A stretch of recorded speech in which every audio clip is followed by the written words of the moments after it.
Welcome to the Legacy Radio Network. I'm Dennis Tubbergen, your host, and this is the Everything Financial Radio Show. Glad you're with us once again today. Have a great show and a really special guest lined up for today. We're going to be talking with Mr. Dan Kennedy, prolific author, written well over a dozen books on the topics of business. He's a business consultant, management consultant, and marketing consultant.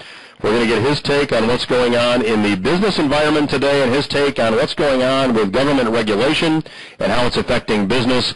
Mr. Kennedy will be joining us in just a moment. Dan is also a political commentator. You can read his political column in a number of different locations, so we'll be letting him share that information with you as well. Also, we'll be asking the question, are you a criminal? Food regulators in California recently went door to door confiscating naturally obtained organic substances. This naturally obtained organic substance is not what you think it might be. Stay tuned to find out what we're talking about. And over in Britain, they're talking about the United States already being in another recession. Are they right? I'll give you my take in a bit from the article. And can you believe this? There was a report published on Investors.com, a publication of Investors Business Daily this last week. For the first time in history, the number of jobless workers aged 25 and up who've attended college exceeds the ranks of those who did not. There are more unemployed, those aged 25 and up, among those that attend college than those that did not. What does that say about the value of a college education? Does it say anything, or is this just a demographic shift? We'll explore that, and I'll give you my take as well. We are in, we believe, an economic winter season, and there are certain steps you should take to protect your finances, and there are certain steps you should be taking to protect you and your family. We talk about the economic winter season. We give you a complete explanation as well as some strategies at our discovery groups. We hold discovery groups all over West Michigan, and during the month of June, we'll be over on the Lakeshore. We'll be at the AMG Business Center in Norton Shores on Tuesday, June the 5th. We will also be back at the AMG Business Center on Tuesday, June the 12th. We will be at the Spring Lake Country Club in Spring Lake, Michigan on Thursday, June the 7th. You can get more information or register to attend a discovery group by visiting personallegacyseminars.com. That's personallegacyseminars.com.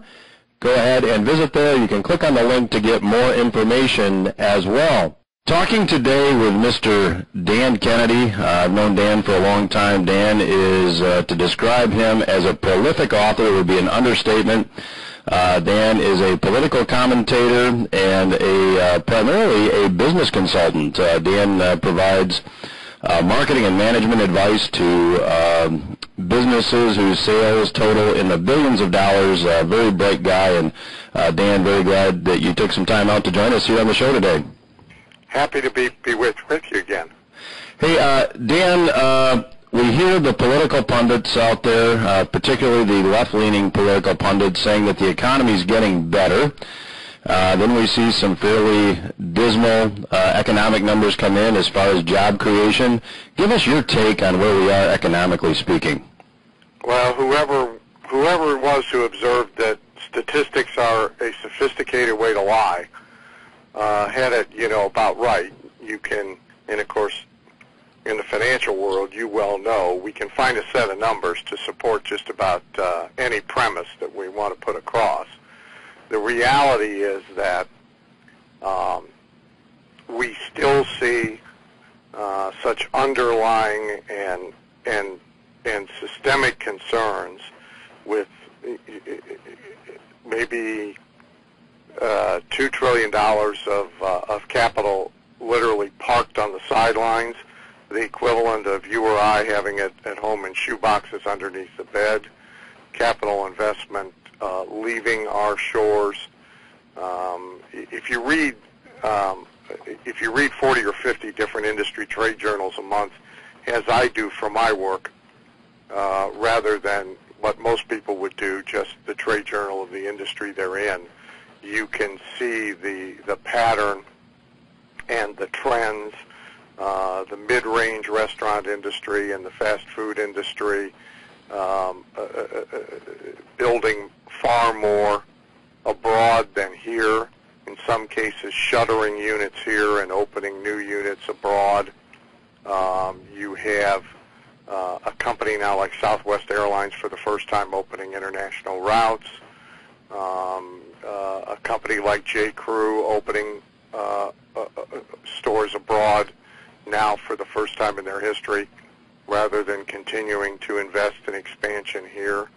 Our news this week, of course, had Hewlett-Packard announcing cutting 27,000 jobs.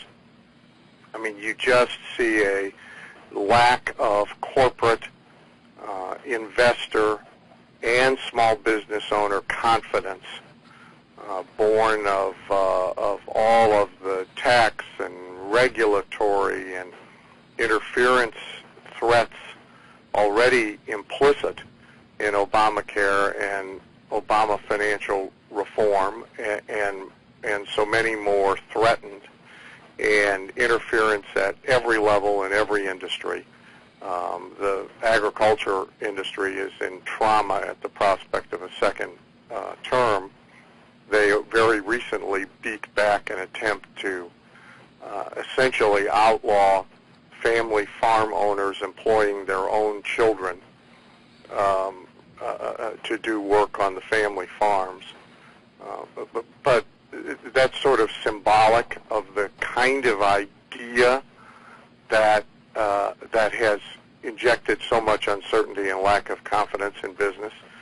So when you isolate some statistics that indicate the economy might be improving, a slight rebound in real estate values, for example, in the state of Florida, when you isolate those stats and shine a spotlight on them, you really miss seeing the entire picture, and the entire picture is candidly not very encouraging. Dan, you work with business owners as a consultant, from fairly small business owners to Fortune 500 companies. What would you say the profile of a successful business owner in today's economic climate is? Are they moving their businesses overseas, or are there some folks that are still being successful here?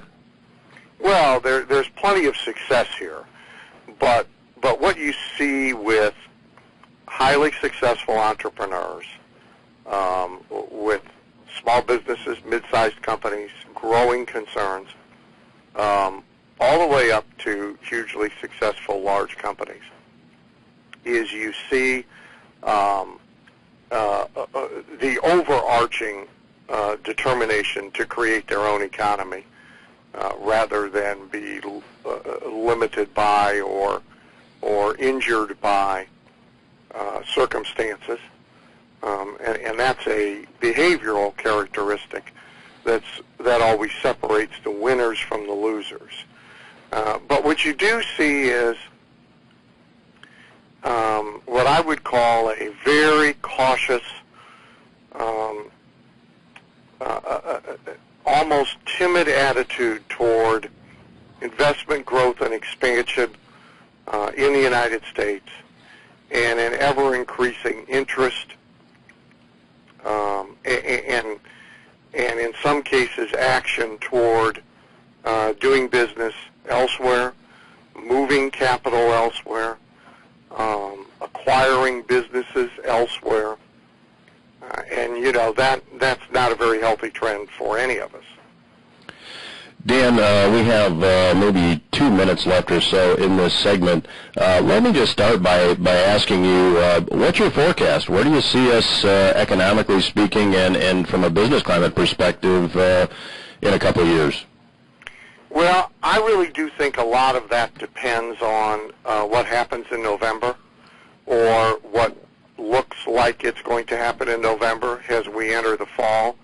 I mean, I talk to business leaders all the time who have Plan A and Plan B and are postponing all sorts of decisions, even down to the small business and the self-employed professional level, where it's very common to hear them very seriously talking about very deliberately scaling back hours, not opening a next outlet, deliberately earning less rather than striving to earn more, depending upon the outcome of this election and the tax picture that that comes with that outcome.